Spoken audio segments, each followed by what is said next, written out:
नमस्कार।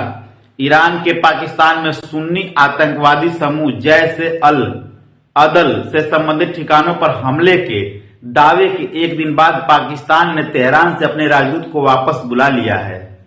द हिंदू के अनुसार इस्लामाबाद ने बेहद नाराजगी जताते हुए इस हमले की निंदा की है और इसे अपने हवाई क्षेत्र का घोर उल्लंघन बताया। पाकिस्तान के अनुसार इस हमले में 2 बच्चों की मौत हुई है और 3 लोग घायल हुए हैं। पाकिस्तान के विदेश मंत्रालय की प्रवक्ता मुमताज जहरा बलूच ने घोषणा की है कि इस्लामाबाद हमलों को लेकर ईरान में इसके राजदूत को वापस बुला रहा है। पाकिस्तान के विदेश मंत्रालय ने कहा कि उसे मंगलवार देर रात ईरान के विदेश मंत्रालय के साथ कड़ा विरोध दर्ज कराया और इस्लामाबाद में उनके राजनयिकों को तलब किया है। बताया गया है कि हमले में नतीजों की जिम्मेदारी पूरी तरह से ईरान की होगी। मंत्रालय के प्रवक्ता ने यह भी बताया कि पाकिस्तान इस्लामाबाद दौरे पर पहुंचे ईरान के राजदूत को भी लौटने की इजाजत नहीं देगा। यह घटना ईरान द्वारा पिछले कई दिनों में सीरिया और इराक पर इसी तरह के हमले शुरू करने के बाद हुई है। ईरान के सरकारी मीडिया ने पहले बताया था कि ऑपरेशन में ड्रोन और मिसाइलों का इस्तेमाल किया गया था, लेकिन फिर जल्द ही उस रिपोर्ट को हटा दिया गया। तब से इन हमलों की खबरें दोबारा प्रकाशित नहीं की गई हैं। बीते साल मई महीने में जातीय हिंसा से जूझ रहे मणिपुर में हुई ताजा पुलिसकर्मियों के मारे जाने की सूचना है।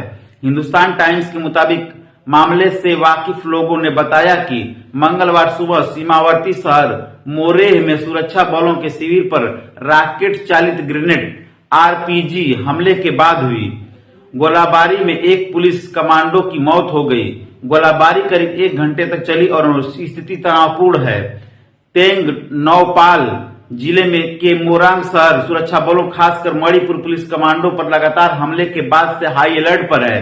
इससे पहले सोमवार को पुलिस ने अक्टूबर 2023 में मारे गए एक पुलिस अधिकारी की हत्या के आरोप में सोमवार को प्रादेशिक सेना के एक पूर्व सैनिक और मोरे के ग्राम रक्षा बल के प्रमुख सहित 2 लोगों को गिरफ्तार किया गया था। तब से मोरे में तनाव है और कर्फ्यू लगा हुआ है। ज्ञात हो कि कुकी संगठनों ने मणिपुर कमांडो के पक्षपात पर आरोप लगाते हुए उन्हें तुरंत हटाने की मांग कर रहे हैं। तृणमूल कांग्रेस टीएमसी ने कहा है कि इंडिया गठबंधन के तहत कांग्रेस के साथ सीट बंटवारे का फार्मूला तय न होने पर पार्टी कांग्रेस नेता राहुल गांधी की भारत जोड़ो न्याय यात्रा में शामिल नहीं होगी। द हिंदू के अनुसार यात्रा के 27 जनवरी तक पश्चिम बंगाल में प्रवेश करने की संभावना है, जिसके बाद यात्रा 5 दिनों तक राज्य में रहेगी। इससे पहले कांग्रेस अध्यक्ष मल्लिकार्जुन खड़गे ने भी सभी गठबंधन दलों के प्रमुखों को पत्र लिखकर यात्रा के लिए आमंत्रित किया था। द हिंदू से बात करते हुए टीएमसी के एक वरिष्ठ नेता ने कहा कि बिना कोई चुनावी समझ बने वे कांग्रेस के किसी भी कार्यक्रम में भाग नहीं ले सकते। मालूम हो कि 19 दिसंबर को टीएमसी ने कांग्रेस से कहा था कि वो राज्य में कांग्रेस को 2 सीटें दे पाएगी। कांग्रेस ने 2019 का लोकसभा चुनाव वाम मोर्चे के साथ चुनावी समझौते के तहत लड़ा था और कुल वोट शेयर का 5.67% हासिल करते हुए 2 सीटें जीती थी। टीएमसी का तर्क है कि कांग्रेस द्वारा जीती गई इन 2 सीटों को छोड़कर बाकी सीटों पर पार्टी का वोट शेयर 4% से भी कम है। उधर वाम मोर्चा पहले ही तृणमूल के साथ गठबंधन से इनकार कर चुका है।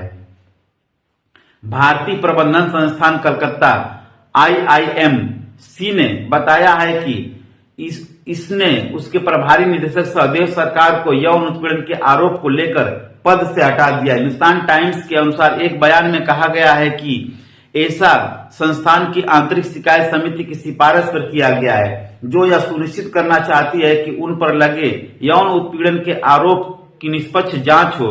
बयान में स्पष्ट किया गया है कि उन्हें हटाने का मुख्य निष्पक्ष जांच था और यह आरोप को लेकर संस्थान के बोर्ड की राय नहीं है। संस्थान का बयान सरकार के बाहर निकालने और उनकी जगह प्रोफेसर शैबल चट्टोपाध्याय को लाने की खबर सामने आने के 2 दिन बाद आया है।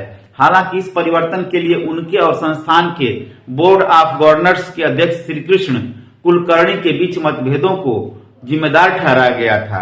उल्लेखनीय है कि सहदेव सरकार 2021 के बाद से समय से पहले पद छोड़ने या हटाए जाने वाले तीसरे निदेशक या प्रभारी निदेशक हैं।